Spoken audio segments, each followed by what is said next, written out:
What is up, everybody? And welcome back to a very special episode of the Spectator Mode Podcast. And this one is a loaded house because we got like 5 people in here. We got myself, we've got Carl, we've got Matt, you know us all, but then we also have Will, who also does podcasts over for the Nintendo Entertainment Podcast. And we also have Andrew, who has not been on here, I don't think, ever. Ever. So, first and foremost, Andrew, what is going on, sir? How are you doing? Good. I think I don't know. This might be my first time, or it might have just been a really long time. Either way, it's been a while. And Will, how are you doing, buddy? I'm just glad we just got out the weekend, and again, Christmas weekend, now getting for New Year's weekend. So heck, another 3-day weekend. Woo! Dream, baby, the dream. Matt, how you doing? I know you've been very busy as of late. How you doing, man? I've been doing pretty good. Tax season started in America. A lot more people are broke than they should be, but hey, that's Biden's problem now. So Hey, we getting that stimulus check, baby. We getting that $600, or maybe it'll be $2,000. Who knows? it's nice government you got there, America. That's all I can say. Nice government we got here. Carl, what's up, bud? Not too much, except it's pretty hard to move in here with all these people around. You know, people need to watch where their elbows are going. You know what they said? They said throw some bows. And myself, the chief, as everybody calls me, the boss. I'm doing good. I'm using a new mic. I'm listening to my family go crazy in the background, but I am doing great. All right, guys. So the special podcast here, we're not going to talk about the games we played. Not this week. We're going to talk about our favorite games, top 5 games of 2020, and then we're going to move over to a special discussion regarding games that we either didn't like or games that we wish we had played, and then we'll close it out with one game that we're looking forward to in 2021. So when it happens and we don't get a repeat, we have a groundhog year, which would suck. All right. So for time constraints, we're going to go ahead with alphabetical order. So Andrew, you get to go first. All right. So we're doing top 5, and I have kind of an interesting top 5 in that I didn't think there were any games that were really that bad, but also I didn't think there were a ton of great games, which is, I think, understandable because it's been just a slow year for everything. So for me, I have 3 kind of honorable mention games that I enjoyed but had some issues with, and then 1 runner-up game, and then 1 game that I loved that is hands down game of the year. Okay. So the 3 runner-up games are actually all horror games. Yeah, I'd say. And that's Visage, The Last of Us Part 2, and Resident Evil 3. Okay. Are more of my honorable mention games. And I felt like they were all games that weren't as good as their predecessors, but were still enjoyable to some extent. I realized Visage didn't have a predecessor, but I'm considering PT the predecessor, because it really is just like the full version of PT if it had existed. So it was fun to go into that and say like, oh, okay, this is like if PT was a full game, but you can't help but have the feeling like PT would have been better, which is a little bit unfair, but it does have some wonky puzzles to it. But at the same time, it's fantastic horror and very scary. Last of Us Part 2, I wasn't a big fan of the ending. I felt it wasn't as strong as Part 1. But I enjoyed the combat, I enjoyed the gameplay, and it was good to just be in that world again. Resident Evil 3, to me, felt like DLC for Resident Evil 2 Remake. So I enjoyed that gameplay again and getting a sort of extension of 2, but it wasn't as strong as 2 for me. I didn't like the short length. I beat it very quickly, and I felt like some of the gameplay felt some of the changes felt a little bit odd to me. So 3 games that I enjoyed to some extent, but could have been better. So then my runner-up for Game of the Year would be summer hit Fall Guys. And that's a game that I got very into over the summer. Yeah. Oh, yeah. It had its moment. Everyone was playing it. Everyone was loving it. When I got my first crown, I just remember like a euphoria I haven't felt since this year. But yeah, and I actually went back to it when they did the season 2 expansion of the medieval theme, and I felt like actually it was a better game. It was even better. They added a few maps that were really fun, a few new costumes. So I enjoy that they've kept it going for a bit. I haven't checked out the winter theme, but I like that it's a game that started out great and has been getting even better content as time goes on. So that was my runner-up. My absolute game of the year, hands down, would have to be Final Fantasy VII Remake. I went into that game with very high expectations, despite the fact that I had never played the original Final Fantasy VII, but I loved Final Fantasy 15, and the remake seemed to be very similar to that, especially the gameplay is very similar. So I figured, okay, this has to be great. This is going to be great. And my expectations were met and surpassed to some extent, I would say. I loved it, and it actually made me go back and play the original for the first time. And some people, complained about what they added and kind of padded out in the remake. But for me, I didn't really notice until I went back and played the original. So it was a success for me. Story was great. I enjoyed the way they fleshed out the characters. I enjoyed the real-time combat. And I am very excited for part 2 when we get to play it in the year 2035 or whenever that may be. So that is my game of the year. Then my special category would be a game that I wish I got to play, and I'm definitely going to butcher the title on this, but that's Ghost of Tsushima. I didn't get around to that. I think I was caught up playing something else, maybe Fall Guys, I don't know.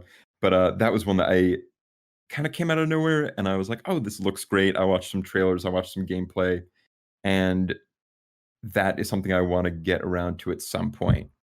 And then finally, a game that I'm looking forward to next year. Hang on, and no, this might... save it. We got save it for the end? Okay, Yeah, I'll save it for the end. But yeah, so that's my top 5 and a game I wish I played. All right, fair enough. Carl, you're next, bud. Alrighty, so just like everybody else, it's been a very tumultuous year for that big pile that we look at, the big pile of shame, and this year just seemed to add to it relentlessly as longer games and everything else started coming out. But I did sort of pull a top 5, I guess you'd call it that way. Sort of going in reverse order, so 5 to 1. The bottom of my list would be Final Fantasy VII Remake. I did enjoy it, but I sort of got in that Midgar City slog sort of wore me out a lot quicker than I realized. But it's a game I've got to go back to, pretty much. Number 4, Tony Hawk's Pro Skater 1 and 2. Absolutely brilliant. That's a good well done remake or remaster or whatever you want to call it. They basically took everything from the best 3 Tony Hawk's games, put them together in one nice little package, and it is well worth the money. Go pick it up if you haven't already. Number 3, ironically enough, Resident Evil 3 Remake. I did give Resident Evil 2 the 5-star treatment when it came out. Resident Evil 3 is one of my favorite games in the series from the old PlayStation days. This one didn't disappoint. It was a lot shorter, like Andrew said, but it was still highly enjoyable, and it's one of those ones that I still go back and play because I can't help myself, and Keith can attest to the same type of idea. When you try to speed run something like legitimate without using glitches or anything, and you want to try and get that sub 2-hour full main game run, you play this game over and over and over. Number 2 would be one that I picked up recently and have really enjoyed, and I probably will like to go back to as soon as my wife allows me to get near the Xbox and the TV again. Yakuza Like a Dragon. Play it on PC too, buddy. I don't have it on PC, buddy. It's on Xbox Game Pass, buddy. Don't call me your buddy, buddy. I'm not your buddy, guy. I'm not your guy, friend. I'm not your friend, buddy. I have the Xbox version, and I'm enjoying that like really well. I'm surprised how well the Yakuza series has lent itself to the RPG setting. So it's highly enjoyable, well worth the purchase on either Xbox or PC, or when it comes out on PS5, I think next year, for whatever exclusivity agreements they've got. And yeah, number one is again something that got treated like it should be DLC, but it wasn't. Spider-Man Miles Morales. I like me Spider-Man games. Who can blame And you? that was more of what I enjoyed in the 2018 Spider-Man game, and yeah, they really know how to sort of get you feeling like Spider-Man, even if you are playing as Miles, who at the time is like just learning to be Spider-Man and everything else. It was very enjoyable. Like it wasn't as much of the same as people would think, but yeah, again, pretty much everything in that top 5, I would highly recommend people go out and buy if you haven't already. All right. But No. do we want to do? Do we want to do? Should I go with something I should play but haven't, or Nope, we'll do that after everybody goes through the top 5, yes, boss? which is going pretty quick. So I'm next, and my list is actually pretty simple. I'm also going to start off with Spider-Man Miles Morales as one of my top 5 of this year, mainly because Wait, hold on. You're doing a top 5 that isn't just Dark Souls, Dark Souls, Dark Souls, Dark Souls, Dark Souls, Dark Souls. there's no Dark Souls that released this year, so I can't Demon technically do Souls. that. So, but you wait. So Spider-Man Miles Morales. So funny story is I actually have the original Spider-Man, but every time I played it, my PlayStation 5 or PlayStation 4 Pro sounded like it was taking off, and I literally could not play the game. It was pissing me off, so I did not play it. But when I got the PlayStation 5, Miles Morales was the second most played game. And I'm playing through it now. And it is amazing. The swinging through the city, the graphics, including the ray tracing, it looks so beautiful in motion. It is like, why did I skip this first game? I don't know. Well, I do know, but I am not skipping this. It's so good. So amazing. Insomniac is the masters of the craft of this game. I see why Sony wanted them. Xbox, you blew it. But yeah, I love that game. Death Stranding is my next top 5 of the year. Oh, It's also a game I had on the PlayStation 4, but I didn't play it because of performance issues. But the moment it came out for PC, I did not put this game down. I played it every day, and I bought into the nonsense of people saying it was just a walking simulator. This game is anything but a walking simulator. It starts off slow. Yes, there is a lot of traversing and back and forth, a lot of repetitive missions, but the game is so much fun and it gets you right in the feel, especially up to the end. It's like, wow, this game, and it has a message. It's like we all need to stop being complete and total dicks to each other, which is a message that, it should be played out right now, especially the way we are right now, especially the state of the world is right now.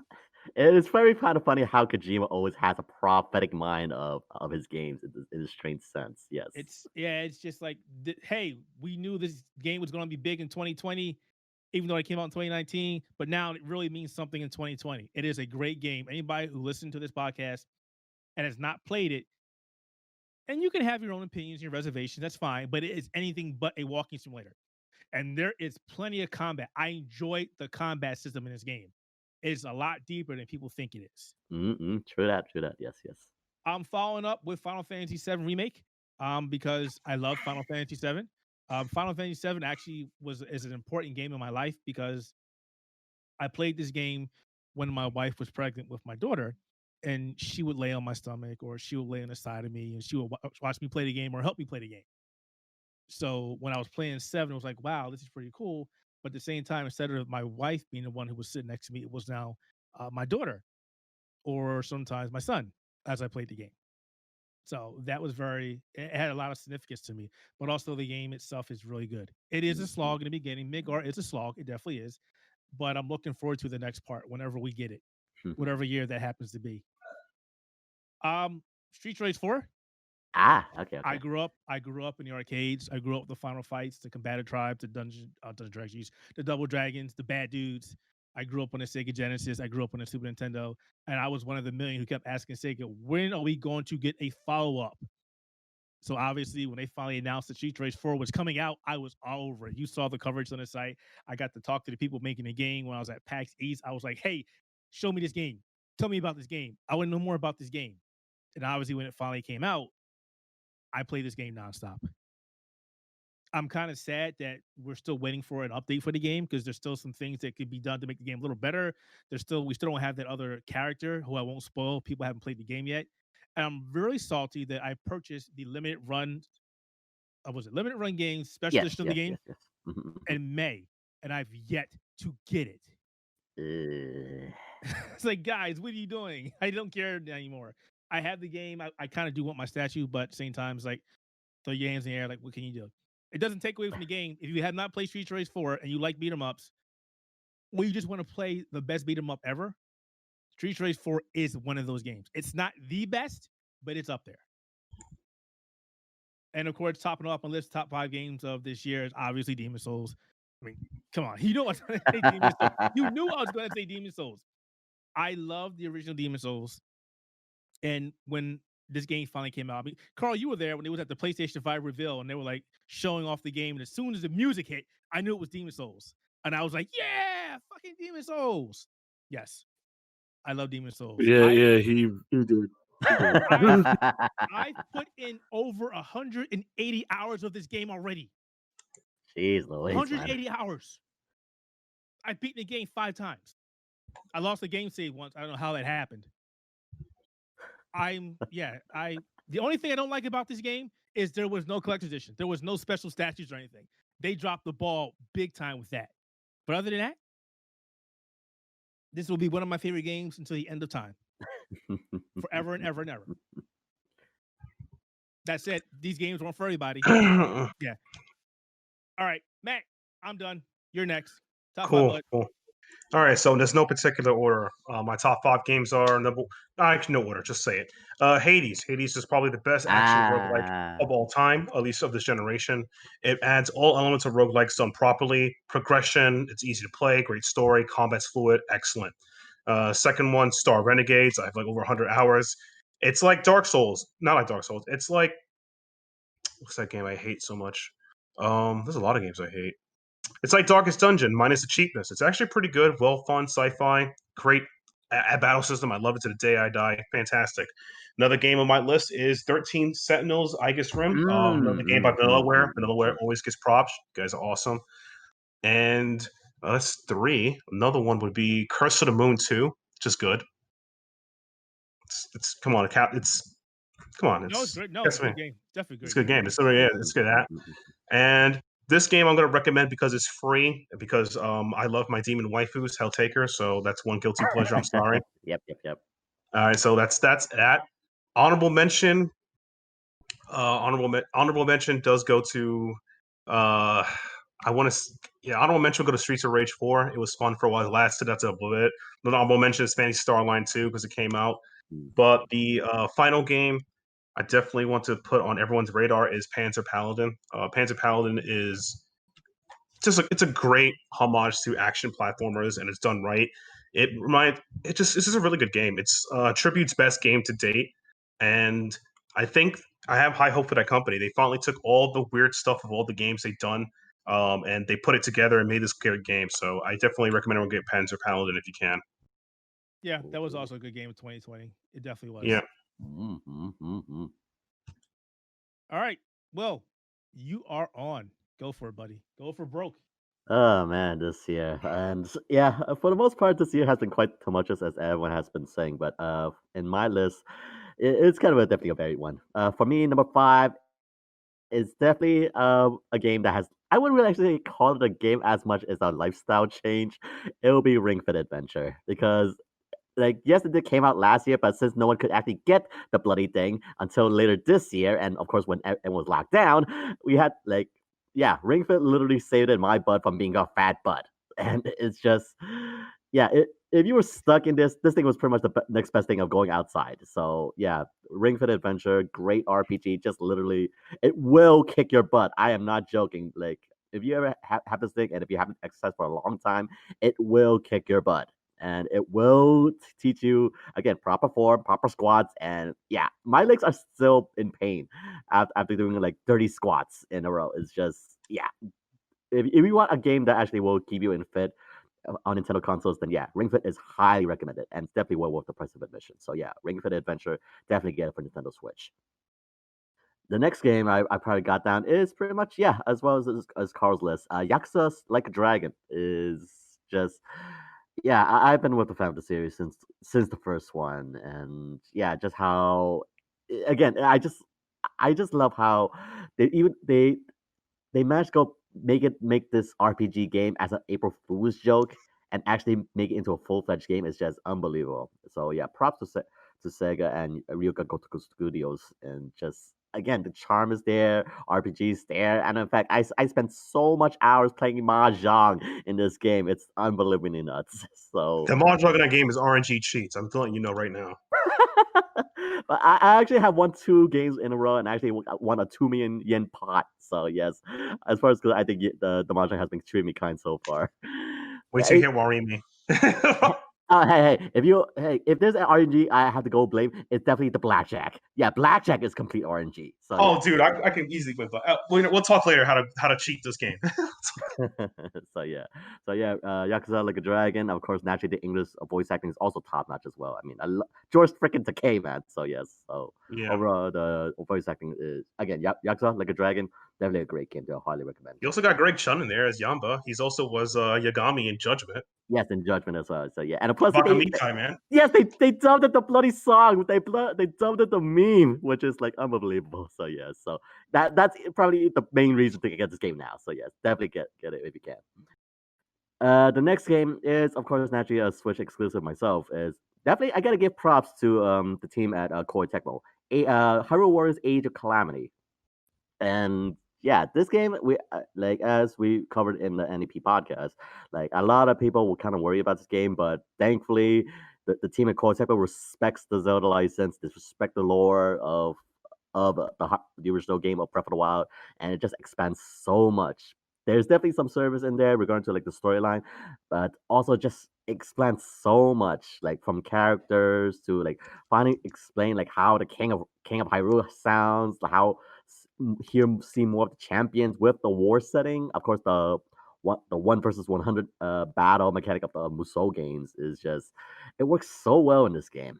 My only And problem with that game, Will, is and it is not a stat, but the Switch is showing that it's just not up to the task because that's a great game. it is, and granted, yes, it does have some moments that it does chug, unfortunately. Which again, a lot of people wish this thing was on a Switch Pro of some sort, something that could handle it. Switch Pro, what is that? Again, we're just gonna call it that thing for it's just in the rumor mills, but I digress.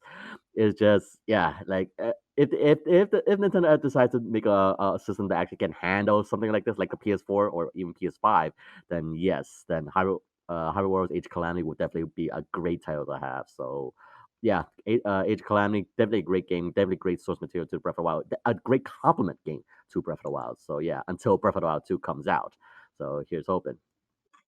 The next game I have on my list is Matt pretty much touched it up. I got into the train later on, but I finally get why people love this game. Hades is just oh my lord! I just finished my 4th escape from Hades, and I gotta say this game is addicting. Just like want to go one more round, and just like of course with the boons and all the Greek gods, of course like how each step really does progress through the story. Like Yeah. it's never the same, and of course like okay, like if I die, at least it's not gonna be worthless. I get to see like what other characters are saying. I gotta give my nectar, all these things. It's just like it is such an addicting game, and now I see why people love this game so much. So yeah, Hades, definitely get. I like Matt said, just definitely get this game on any system you can. It's just unbelievably fun, and it won't take too long. It's just like again, how much you can with roguelikes, then yeah, Hades is definitely well worth your time. So definitely believe it. So yeah, well done Hades. Well done Hades. Well done, Super Giants Games. They are the masters of their craft, with the exception of Pyre. Didn't like that game. Yeah, Pyre is the worst game. You could also argue Transistor's pretty bad, but No. No. You can argue Transistor is Oh. pretty bad. You can argue. I'm not saying it's a good argument, but you can argue it's bad. You can argue. You shouldn't. But you could. Yeah, But you could. Remember, thank you, Andrew. You shouldn't. I mean, Uh, Transistor was definitely a game that it takes a while to get to. Granted, the whole moving and RPG base, but it was definitely an interesting game to say the least. It was and the unique. soundtrack was banging. Oh no, the soundtrack is it's great. The only complaint I have with Transistor is that the combat feels slow and a bit wonky at times. Mm-mm-mm. That's about it. That's the only complaint. But this is not Pyre. We're like, what is Pyre? What is this? Yeah. Pyre was weird. So yeah, So, All and right. yeah, I'll go with Bastion, and yeah, I haven't finished my last one game as well. Yeah, and Yeah, go for it. the top game for me is no surprising. Like with Andrew, for me, it's Final Fantasy VII Remake. Like Andrew, I never played the original game. I never played the original PS1 game. So this was So my let me stop first. you for a second, not to interrupt. So was it an age thing, or is it just? I mean, like, No, I was. kinda- I was Go ahead. born in the year of the again. I was born in 1990. I was just barely in that hype year when my brother was like probably like 5 years old. I was probably like 2 when the PS1 came out, and Final Fantasy 7 was like the big banger of that time. So it's like probably I didn't get into it. I mean, again, I grew up with the NES and Super Nintendo, but I never really got into the hype of Final Fantasy 7 original. So this game was pretty much my first exposure to the game, and yeah, just seeing how it all plays, it's like, okay, I can see the hype, and of course, again, production values, yada yada yada, they make it look so good. I mean, sure, granted, with the criticism aside, it's like yes, it can be a slog here and there. I mean, I'm surprised you think the Midgard section was like a slog. For me, it was like the second half when in that secret laboratory. That thing I feel like was a slogger. Oh yeah. So Look, I didn't even get that far in my playthrough, man. Like I barely was able to get out of Midgar, so I probably only played like 2% of the whole game, which is why I'm determined in 2021 to go back and play it all the way through. The middle was my favorite part. yeah, the That was sectors. incredible. The sectors, yeah, and of course, like with the red light district, yeah, that was amazing. Yeah. So yeah, that part was great, and just again, this is my first exposure, and just seeing how it is. I mean, sure, of course, naturally some visual aspects, like the whole sky view and all that, yada yada yada, skybox, but everything itself, like again, activities. I mean, I platinum this game, and Yeah, me too. it's just. This game is just so much fun. Of course, naturally, when you face Sephiroth, which is like, oh, once that beat hits, it's like, oh my god, I can see why people get so jazzed up when fighting against Sephiroth. It's just like, okay. Speaking of the music, though, like I have to say, some of the remix music in Final Fantasy VII Remake was actually quite cool. Like I think I spent quite a few hours just sort of standing in this one place where I could hear the main Chocobo theme, but it was like a hip hop version. Ah, yes. And I stood in that one area just sort of vibing to that music for like hours. I mean, if you're talking about that horrible like beatbox, a tape version of the rendition in Sector 7. Hey, don't call it horrible. I mean, that thing was kind of like a little bit on the rough side, if you ask me. But it is like once you see the main show, You youngins don't understand nothing. I got the collector's edition. I don't know if anyone else did. I did. comes I with got the soundtrack. first class. Yeah. I got the first class. Yeah, it's just I can listen to it on the go. yeah, it's like again with this game, everything it is, and of course, it really is the entire package. I mean, sure, it is just only one part of the game, and I can't wait to see what the next part is whenever that comes out. But this is definitely the game to get when you want to see what a good remake done right. So yeah, Final Fantasy VII Remake, definitely a great game, and yeah, definitely is my game of the year because again, nothing really can top it, to say the least. All right. So we've reached our top 5 for everybody. Great list, everybody. We did have some overlap. So now we're gonna move to the segment where we're gonna talk about a game or games that maybe we didn't think were good in this year, but games to avoid, and also games we wish we had played. Carl, since you brought the idea of this segment up, you get to go first. Oh, fun.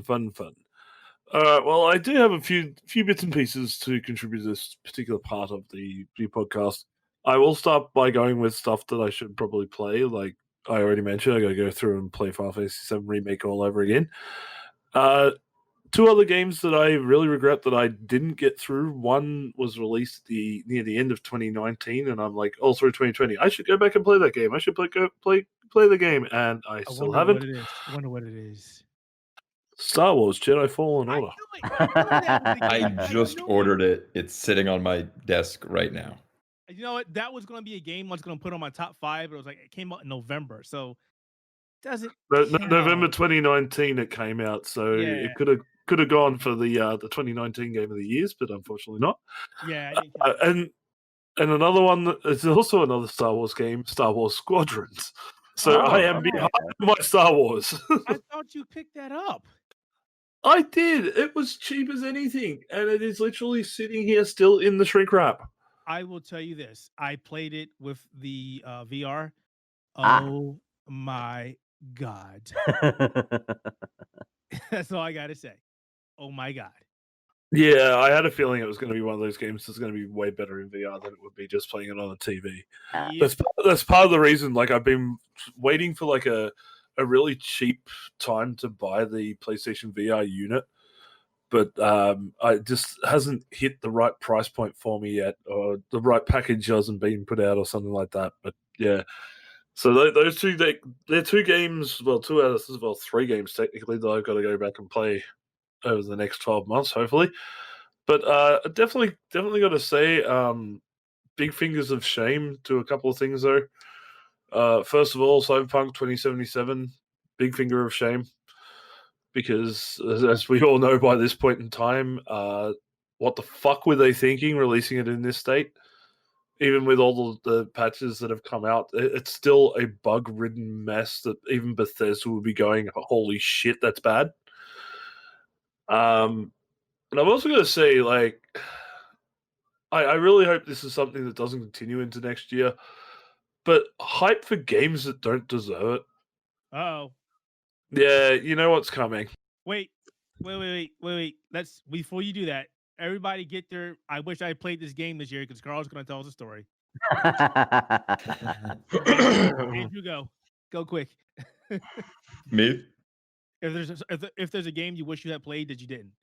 Yeah, so actually, well, this will be easy because I jumped the gun and I mentioned Ghost of Tsushima. So that was mine. Although actually the other two quickly would be, if we're counting it for this year, I am now pretty curious about Death Stranding because it feels like a good quarantine game. Yep. It feels relevant to this year. The other one would be Miles Morales. I actually did play the original Spider-Man, or the predecessor, earlier this year for the first time and loved that. So I do need to get to that at some point. But yeah, those are my ones that I will get to at some point in the near future. All right, I will go next. Actually, it's Hades, because everybody keeps talking about it. Matt keeps saying, Keith, play the damn game. And I actually bought the game today before we started the show. So once we're done, I will play Hades. Yay! Finally. Honestly, I've played all the games that I wanted to play this year. I think there was maybe more games on my list that I want to check out, but I think I'm satisfied playing everything so far. Maybe there's just too many damn games to play. I think that's also going to be the recurring theme in 2021. But yeah, Hades is that game that I wish I had played that I didn't, but everybody keeps saying it's one of the best games all year, probably one of the best games ever. So I'm going to give it a try. Plus, it's a roguelike, and I love roguelikes. Go for it, Matt. All right. So games I should be playing outside Yakuza 7. I really want to get into Monster Hunter, but I'm pretty late on that. Games I wish I never too late to get in Monster Hunter. Never too late. Never too late, yeah. Games I kind of want to put more time into, get more opinion is most of the games I want to play are in early access now, so I have to wait till they're complete. I wish Dandy Ace got more time. I'm definitely waiting for the finality. They finished Griftlands. I think all the mechanics are there. Just got to wrap up the story for Smith. I can't wait for Gordian Quest to be completed. These are roguelike card games, except for Dandy Ace. Check that out. And one mainstream console game I want to get into is, I hope it gets patched out properly. I want to get into Cyberpunk 2077. I did play it for a bit at my brother's house for Christmas vacation. It does look like a fun game. It's really cool, but those glitches are just so apparent. It's like, oh god, what happened? What the fuck happened here? Yep. All right, well, you're up. Yeah, I guess I'm kind of in compliment as well. Like, yeah, for me, I really want to try and get into Ghost of Tsushima because it's pretty much is essentially the greatest Wii game of all time. And again, Assassin's Creed Samurai, the Assassin's Creed that Ubisoft should have made. And yeah, like again, Ghost of Tsushima. If you love samurais, if you love ninjas, then yeah, this is pretty much the Assassin's Creed Japan that everyone's been waiting for. So yeah, I know a lot of people love Tsushima. And yeah, I really should get into it, and hopefully the game is on sale soon enough. And I guess another game that I really like, and when I really do want to give Cyberpunk 2077 a try, but with everything as it is right now, like it's really hard to like really be invested. I mean, sure, maybe it's not as bad on like, but once they patch it out, once they finally update the game like I don't know, a la No Man's Sky, but it's hard to really get into it when all things is just like bad. I mean, sure, maybe it's not as bad. Maybe people are making the stories up as it up. I don't know, but yeah, I really want to give Cyberpunk 27 a chance to. For me, I want to personally play it. So I will say this for everybody listening to the show again, Cyberpunk 2077 is not a bad game. The problem is surrounding the game with the management and the issues with the bugs and performance problems. If you're playing on PlayStation 5 and Xbox One X, Xbox Series X, or PC, you have enough power to brute force it, and it plays well. But if you play it on smaller consoles, which is the most affordable console now, which is exactly, which again I find is a fucking insult. I'm sorry, that's a shitty excuse, Keith. I'm not mad at you, but you're telling me that unless I shell out like over $580, I'm adding tax, I can enjoy one game. No, that's I'm not talking what about I'm saying. PS. Yeah, that's not what I'm saying. I'm just saying it is a good game, but unfortunately, oh no, exactly. Those glitches are just apparent. Yeah, those you've seen my articles here and over at times. So Yeah. I blast that game. Yeah. Dropped the ball big time. Oh no, I think that's what kills the game, in my opinion, the most is that whatchamacallit is just the glitches, because it's a good. I played it at my brother's house. It's fun. The things that work, I like it, make sense. But it's like these glitches are very apparent. It's not like, oh, you just look away. These just, oh god, it just happens on a near consistent basis. Yeah, I can't. I'd say it's less of a good game and more of like a demo for a game that will be good one day. $60 demos, boy, we did it. Oh man. All right, Carl, you're on, bud. I'm not going to go on too long about this, but frankly, one thing that I got sick of over the past 12 months was, well, not even 12, hell, it was probably only 6 or so months, is the absolute, I don't even know how to describe it any more than something you'd see on Pornhub. Like that level of sucking up to for a game that really just doesn't deserve it. And people would already get an idea of what I'm talking about. It's that one that won 7 awards at that stupid video game awards show. I have no idea what you're talking about. No. That 3-hour commercial for this one freaking video game. Nope, doesn't ring a bell. I'm sorry. I mean, to be fair, it had Sephiroth in Smash, so that's the only saving grace.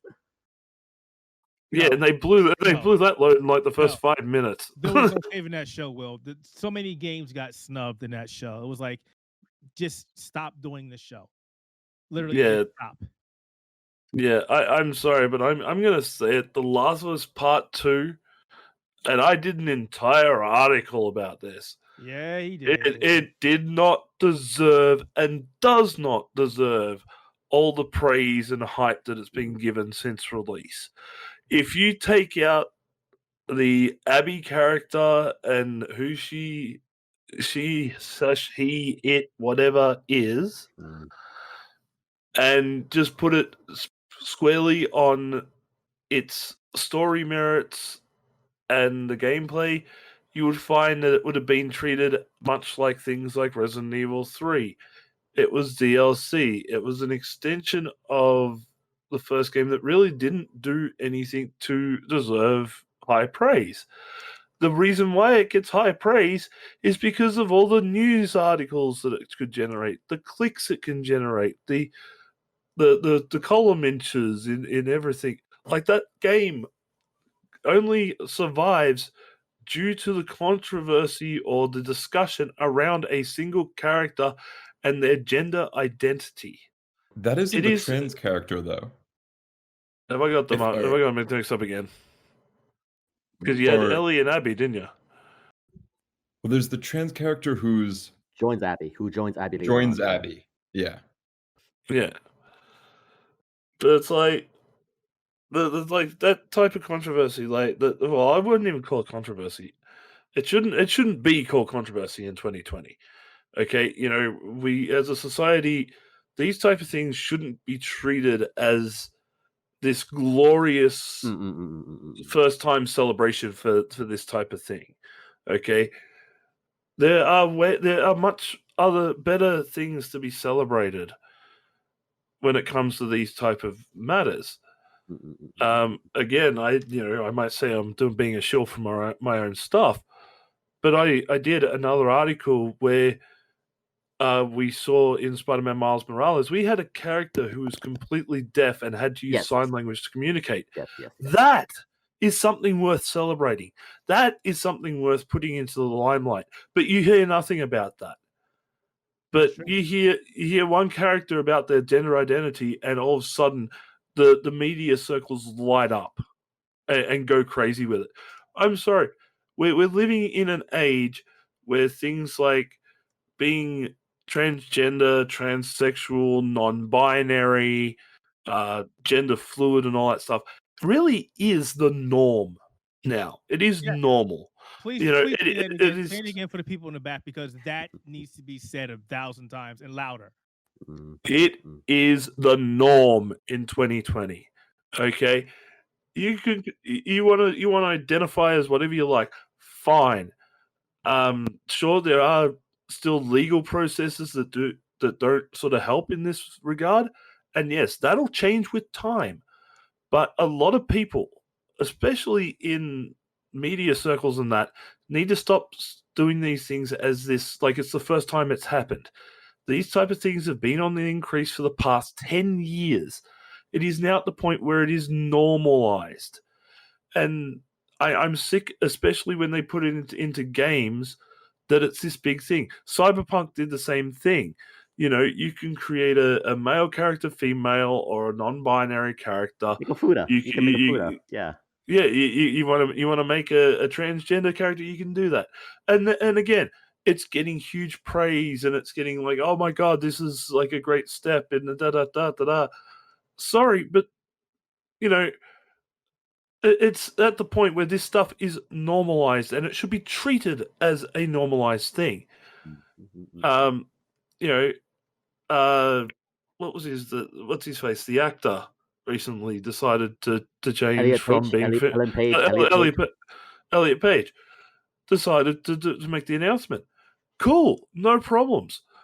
And when we put it out there, it was treated as just a genuine news story. But a lot of places are going, oh, this is so brave, da da da da. Sorry, it's been over 10 years since this stuff has become very normalized. We need to get out of this mindset of treating these type of ideas or these type of news articles or the point of representation to be more than just about gender. Okay? The gender topic is done. It is normal now. Normal. If you want to start making strides in diversity in video games, strides in diversity in media, let's start looking at other underrepresented groups, the deaf community, the physically disabled, people in wheelchairs, stuff like that. They're the ones who need more representation.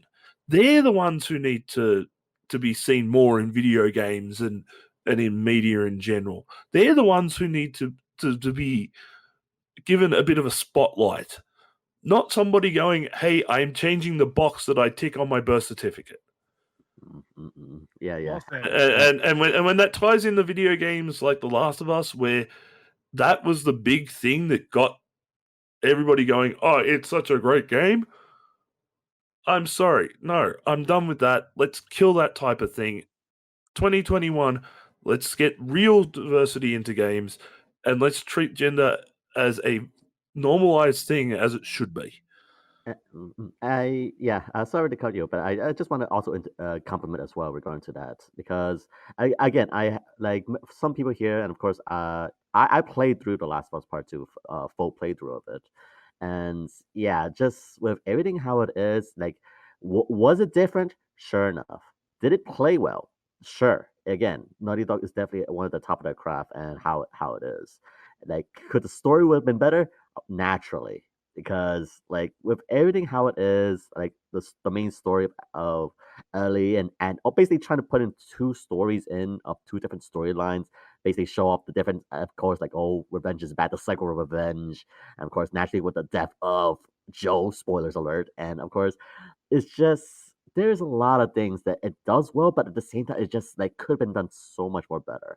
Like, sure, that definitely the whole transgender thing. That's definitely one thing, but I honestly couldn't care less about it. Like, that thing's like, okay, I didn't even realize it was transgender until like much more later. Like, oh, that's the transgender. Okay, okay, and yeah, also new Druckmann, I have a bone to pick with you. Like, why is it you gotta kill off the Asian characters? Yeah, like you gotta kill my main guy, and then Get in line. Get in line. Because there's no Asians in the movies, there's no Asians on TV, there's no Asians in the video games. Get in line. It's just like new Druckmann, you had to do my fellow Asian characters dirty that way. I mean, come on. They got the red shirt on, man. Get in line. Yeah, it's just like, but yeah, I digress. It's just like I'll give props. I mean, again, Laura Bailey does great acting on Abby's character, and of course, naturally, everyone else. They've done all great jobs. But again, naturally, like, sure, as I said, Carl, like, don't just focus on this whole one issue of transgender or anything else. Like, oh, this should be something granted. Like, okay, you don't have to necessarily go and shoehorn this thing, and just for the sake of like generating views and all that. Like, yes, this is something that is normal. Don't make it such a big deal out of it. It's just like, yeah, okay, like, because again, games have been doing this way before. Like, and it's almost like saying like, oh, like you're worried about Goblin Slayer. Please, Berserk was the one who pretty much did horror, like dark fantasy anime since then. So like, yeah, you're only saying this is new now. Like, please, we had games. It's more of the context and nuance why it's important to people. Like, I don't really kind of think about the character being trans or anything. Like, my major complaint with The Last of Us, it takes away a lot of agency for the character. Like, you feel a sense of revenge, but you don't get that fulfilling, and that's where I think a lot of anger, in my opinion, the game goes. But other than that, I think it's a phenomenal game. The characters felt realistic; it was well done. But I don't really, the trans thing didn't do for me. But if someone else was playing the game and was trans and liked it, that's good for them because representation matters because trans people, even if they're represented, still don't get treated equal rights in this country. So even if it's normalized, I can still treat you as a horrible N-word, the same way as Keith and I know this very well. We're normal because we're black, but we're still N-words to certain people.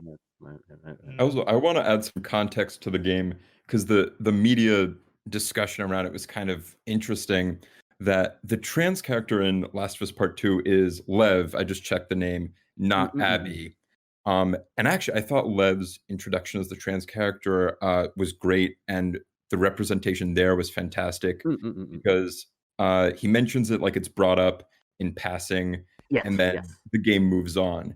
So I thought that representation was wonderful. But the funny thing is with Abby, a lot of people have been saying Abby's trans. Abby is not a trans character. No. But when people she's just like a large woman. Yes.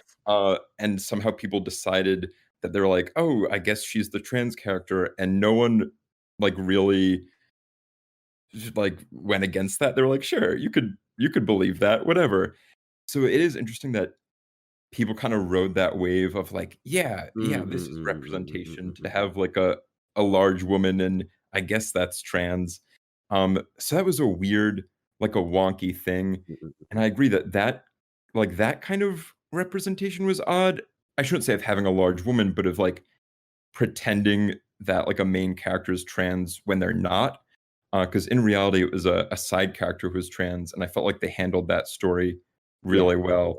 But I just wanted to add that context because it's kind of strange how that was marketed and how that was received, like in what was put out in the game. Right. I still remember like reading like the flavor text in the game, like when we're playing as Abby. Like, yeah, apparently like the daughter was supposed to be married to one of the elders. Like, oh, okay, getting heavy there, and that's where I noticed. Oh, that's where that issue of character is. So yeah, that's like it was only until like then when we read the flavor text, like, oh, that's what they meant. So yeah. All right. So yeah, Last of Us Part 2. It always interesting controversy. Andrew, I know you got to bounce soon, so we'll go ahead and get to the game or games that we wish we had played in 2020. And you alluded to this at the beginning of the show, so go for it. Or game I'm looking forward to. Or did I do that? Yeah, I'm stupid. Yes. Yeah, no, that's all right. Yeah, I'll keep us moving. Yeah, so this might be controversial, but I am really I don't have high expectations for 2021. I am sorry to say. Don't jinx it. And I think part of it is this often happens when there's a new console, in that you have some kind of new IPs coming out, you don't really know what they are. You have some games coming out that are taking things in a different next gen direction that you're not really sure about until you play it. So for me, and I think the game that exemplifies this, that I am looking forward to, but with like a little bit of a caveat, is Resident Evil 8. In that I'm really excited to see more about it and to see what it is. So far it looks like Bloodborne, so that's cool for what it's worth. But I am wrapping my head around how it ties in to the Resident Evil series. Join the club. Join the club. Yeah, which I think a lot of people are. So that's one that I am very much looking forward to, because I enjoyed, remake of 2, the remake of 3. I've enjoyed the other early games in the series. So I'm excited for it, but with a little bit of caution. Fair enough. Is that it for you? Yeah, well, actually, I'd say the only other one, and it's a similar kind of thing, would be Harry Potter Hogwarts Legacy. Oh, yeah, new IP, or new, first major Harry Potter game. But again, at the same time, I guess speaking of transphobia, we have J.K. Rowling and everything she's up to, but she's been writing the prequels, the Fantastic Beast movies, and those haven't been doing well. So I have a lot of caution about another Harry Potter prequel. Do we need this? I don't know. But at the same time, I enjoyed the original Harry Potter books and movies. So I'm curious to see if this game can, as they say, recapture the magic. I don't think she can, to be honest with you. Not because of her policies. It's like you saw when the moment she left that magic verse, complete garbage. Like Fantastic Beasts, like whatever. My opinion of her is that she's lightning a bottle and that's it. And that's it. It's like she can't do anything else. That's how I feel. Yeah. She wasted like what? I say a decade plus on the Harry Potter series, so I don't have anything to work outside of that. She's having like a George Lucas moment in terms of writing the new material and just kind of taking it in weird directions. Yeah. Well, George Lucas wrote, the prequel trilogy over a bad weekend and put it on TV. So if you could do that, it'd be fine. Oh boy. Okay. Carl, you're up, buddy. We're not getting into a Star Wars discussion. We will not. Oh, why not? Mandalorian was great. All hail Baby Yoda. Well, if you don't love Baby Yoda, then you're off the site. Bye. I actually just started watching Mandalorian this week, and I love it. Do it. His actual name. No, please. I refuse to do that fucking American Dad ripoff name. No. Grogu. Call him by his name. Grogu. The child. Name. Grogu. It's Mr. Baby No, Yoda. no, Mr. Baby. No, it is Baby Yoda. Even Jon Favreau will call him Baby Yoda on the set. So if the guy who wrote the series calls him Baby Yoda, that's what I'm doing. We're never going to see him again. He's gone forever. He will return eventually Gone when the forever. ratings go down. Anyway, games looking forward to in 2021. I can tell you what I'm not looking forward to, and that's Resident Evil 8 or Village or whatever you want to call it. But it's on your list. It's on my list only because, like I have said many, many times, and I iterated in my list, which you'll be able to read on December 31st, Keith. I am a man of my word. If I diss something when I start seeing things about it, I will follow up with probably the review of it. So I will give it a chance to try and impress me, and if it impresses me, then I will be the first to eat humble pie. You know what? The second you said that, it reminded me of what is that character from Futurama? Bender, Zoidberg. No, the God, the bot, Ruffy. the bot, the golden bot. He is a bot. Clamps. Yes, Clamps. that's what you reminded me of when you said that right then and there. The clamps. But on things I am looking forward to, I do have two games I'm particularly interested in. One is the upcoming Evil Dead game. I'm interested to see how they're going to do it and if they're going to base it around any of the properties. It looks like they're probably using parts of Army of Darkness and also Ash vs. the Evil Dead. So it'll be interesting to see what they do with the actual gameplay and story of that, because we haven't had a good Evil Dead game in many years. But the other one that I'm also looking forward to, and this is a bit biased because I got to play the alpha recently. Resident Evil 5. No. Left 4 Dead 10. Close. Okay. Back for Blood, which is made by the same people who made Left 4 Dead. Played the alpha of that recently. Highly enjoyed it. I can't wait to see what the full game is going to be like. It's just more zombie killing. I like killing zombies. Fair enough. Yes, actual zombies, unlike what you get in Resident Evil 7. Oh, here we go. Ah, boy. You mean bioterrorist organisms? That's the term. Are you done now? Are you done now? Are you done? Are you still going? I'm done. I'm done. Okay, cool. So this is always an interesting topic. I have an article coming out in a couple of days about my anticipated games of 2021. I did say one game, but apparently people don't understand the meaning of one, so I'm going to do two. And one of my games is Nier Replicant. I'm not going to pronounce the entire name because, but it is a remake of the original Nier game that was on PlayStation 3 and Xbox 360. And the Xbox 360 version got an update that never came anywhere outside of Japan. And this is what this is. But Platinum Games is back, making the combat system so much better, and it looks amazing. I want to play that game so bad. Everybody knows here I was a big fan of Nier Automata. I ran out and got the Japanese version because I couldn't wait for the US version to come out. And then I double dipped when the American version came out. So yeah, I'm looking forward to that game. Oh man, there's so many damn games. But I will say Resident Evil Village as well. Just because I'm interested in what they're going to do with this. This is like the critical point of the Resident Evil series. Is it going to be good? Are you killing off a certain character? Or are you killing off all characters? What are you doing here, guys? What are you doing here? I'm very interested. The rest, you'll just have to wait tomorrow to come out. I'm only doing 2. So, yeah. Matt, what you got? Games looking forward to? You know, I'm the pessimist of the group. Not much, really. I guess all the games I'm looking forward to are currently in early access or soon to be coming out soon.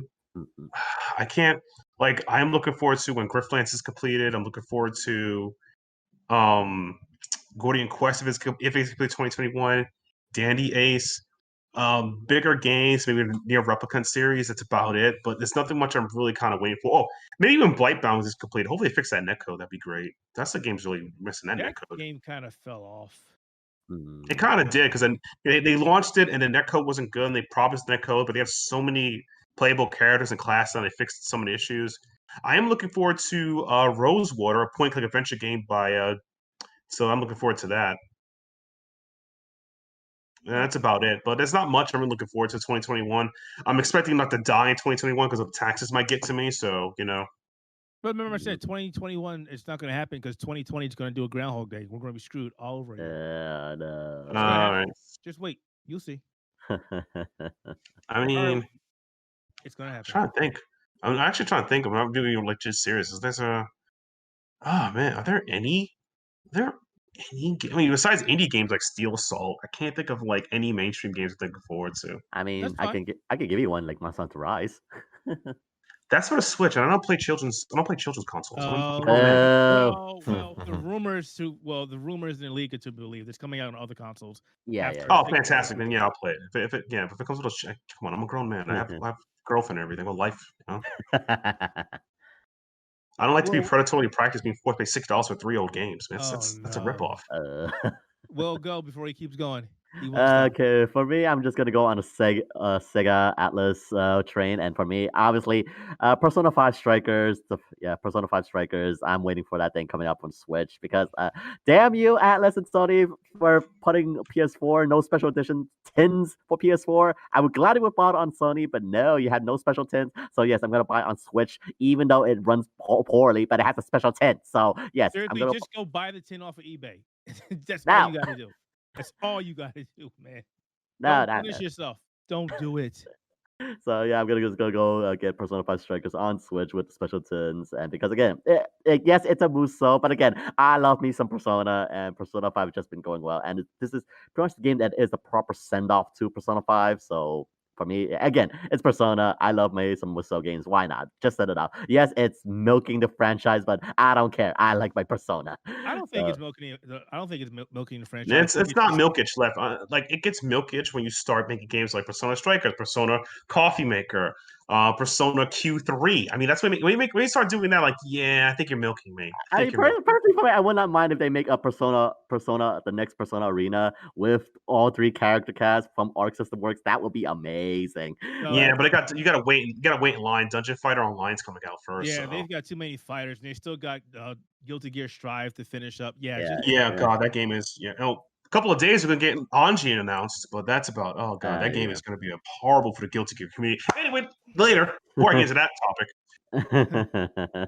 And yeah, just to make a brief second one, yeah, okay, for me, if it comes out this on 2021, Shin Megami Tensei 5, because again, they've been teasing it for so long. Like if they announce it's gonna be this year, I'll be a happy man. But yeah, Shin Megami Tensei 5, bring me some Devils and Angels, and it just seems like if you want the world going, the world's already going to hell as it is in 2020. Might as well go in 2021 with Shin Megami Tensei 5. So yeah. Oh, before I go, Keith, have they ever finished? This is a random side topic. As Boulder Gate is completely finished, I heard the game was buggy as crap. Oh.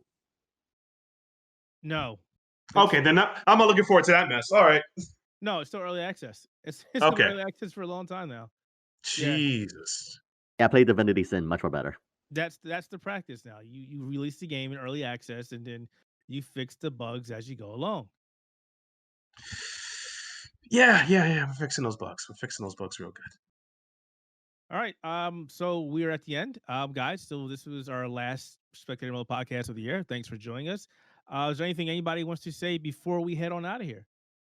Speak now or forever hold your peace.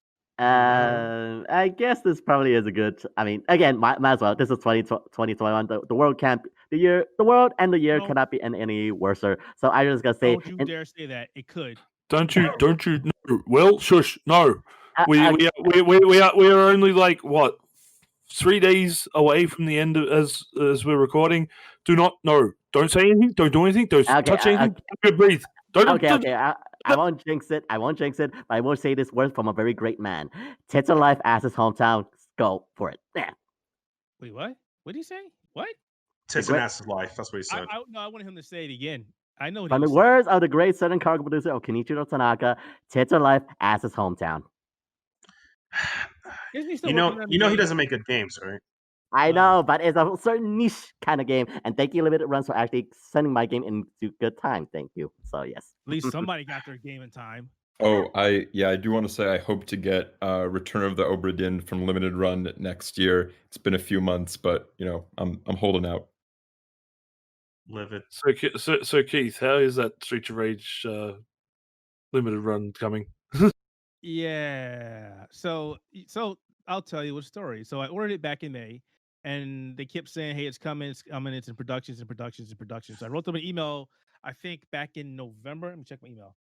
Pretty sure I sent an email in November. I was like, "Hey guys, what's going on with this thing?" I ordered it back in May, and they wrote me back, "Oh, it says it's still in production. It should come out soon." I'm like, "When is soon?" It says I'll have it before the end of 2020, and it's not the end of 2020 yet. But I don't think it's happening. Fast forward to the 23rd of this month, I got an email saying, "Hey, your order has been scheduled to ship." So I checked on the shipping number, and it's like has not left the facility. So I'm like, "Where is it?" "Oh, hey, look, I got an update today. It's shipped. It's in transit. Estimated delivery tomorrow." Yeah, I'll believe it when I see it. If it happens, I will do an unboxing video. We'll see what happens. And again, the only reason I ordered it is because I wanted the statue. That was it. That was the only freaking thing. You know me, I like statues, and they actually gave us a code for the game. And I had gave it away because I already had a copy of the game. They're like, "Here to make up for a delay, here's another code of the game." Like, but I already had like 5 copies of the game I gave out to people. Why do I want another code? Just give me my stuff. We'll see what happens. No holding my breath. Yeah, no holding my breath. All right, guys. Well, thank you for joining us for this last episode of the Spectator Mode Podcast. As always, folks, you can check us out on Amazon Music, Google Podcasts, Spotify, Plex Podcasts, iTunes, Buzzsprout, and wherever else podcasts are. Also, check us out on YouTube, which this will be going up probably tomorrow, or maybe if I stay up all night, maybe I'll put up today. Who knows? Once again, thanks for checking us out. Be safe out there. Have a good holiday. Play some video games, and yeah, be safe out there. Wear your damn ass. Thanks for listening.